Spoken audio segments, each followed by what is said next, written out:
చిన్న కృష్ణుడు మరియు వెన్న కథను నేర్చుకుందాం.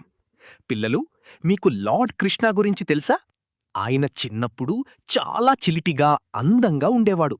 అతని నవ్వు చూసిన వారందరూ సంతోషంగా మారిపోతారు. కృష్ణుడికి వెన్న అంటే చాలా ఇష్టం.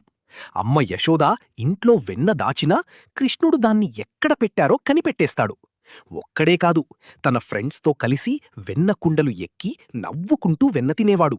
కొన్నిసార్లు పొరుగింట్లోకి వెళ్లి కూడా వెన్న తీసుకుని తినేవాడు. అందుకే గ్రామంలోని వాళ్ళు అందరూ యశోదమ్మ దగ్గరికి వచ్చి ఫిర్యాదు చేసేవారు. నీ కృష్ణుడు మా ఇంట్లో వెన్న తింటున్నాడు అని చెప్పేవారు.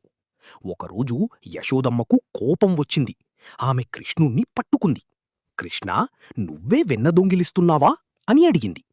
కృష్ణుడు మొదట చిన్నగా నవ్వాడు. తర్వాత అమాయకంగా చూసి చెప్పాడు, అమ్మా, నాకు వెన్నంటే ఇష్టం కాబట్టి తింటున్నాను. కాని నేనొక్కడే తినట్లేదు, అందరితో షేర్ చేస్తున్నాను. అందరూ సంతోషంగా నవ్వుతున్నారు కదా. యశోదమ్మ అతని మాటలు విని నవ్వేసింది.